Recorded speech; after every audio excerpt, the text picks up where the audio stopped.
What's up, collective? Let's get one more reading in before we call it a night and do some music videos. Alright, let's see. I have not used this deck in so long. It's a lot. They're bigger cards. It's harder for my baby hands. I feel like Deadpool when his arm was growing back, but my arm never grew. I just stayed in baby hand mode.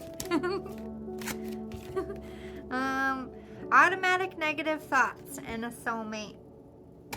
Oh dear. Why are you so negative about love? You're realizing it. You're always like, well, I don't want to get excited. I go through this too, but it's because I fight myself, and maybe this is what you do too. There's a line between intuition and your spidey senses going off and not ignoring red flags, and then there's the side of creating red flags because you're nervous to let somebody new in. I don't know why this makes your nose look so weird. Anyway, it's a filter. I'm just trying to do heart stuff for Valentine's Day. It's like you're automatically going to a bad place with this love thing, interest person. What is the soulmate about?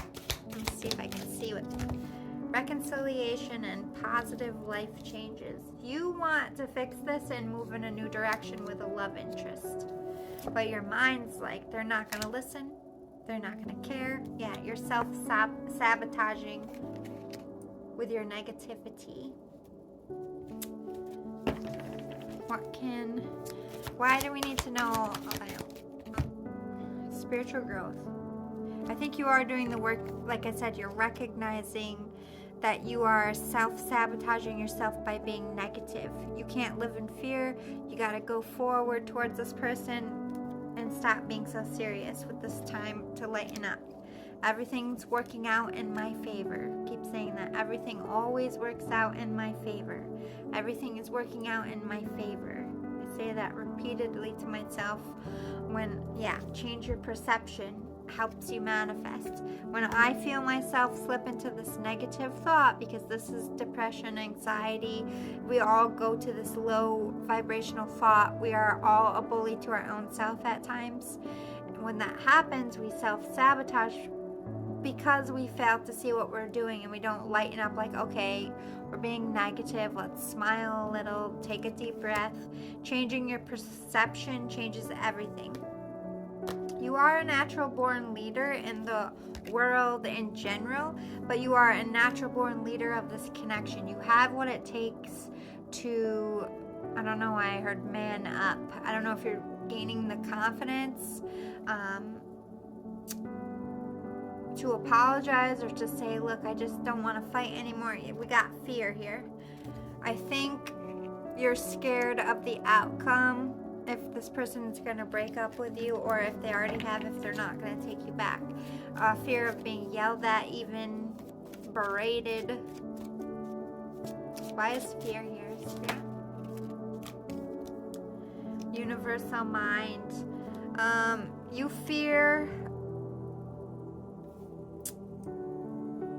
There's like this negative part of you, and I don't know where it comes from, where you just don't feel good enough, or people always reject you, and you feel this person, you fear that this person is going to be that way too. Or that they don't share your thoughts, or they're just going to give in to the haters and be like everybody else. What's the truth of this connection though? You have all this thoughts and self-doubt and fear. Let's see if I can help you. What is your person, the soulmate, feeling about you at this time? Let me give this a shake up and a dust off so it doesn't get your energy in the mix, because I want to know what's going on with your person. Shooting star, power struggle.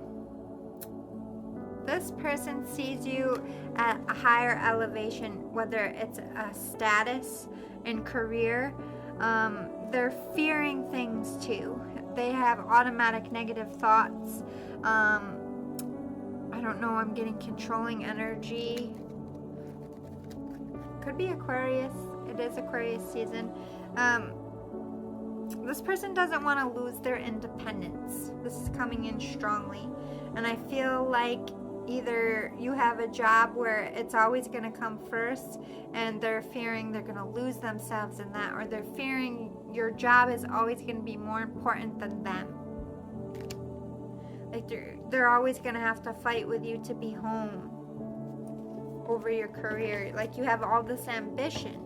You have all this drive. They want you to have ambition and drive for a relationship with them. And they're fearing that you're just very different people. Dark night of the soul. This person also doesn't feel worthy of you. They don't feel a high enough elevation. Like this power struggle to me is reading like you're in a different class than them, whether that's education, social class. You're just above them in some way.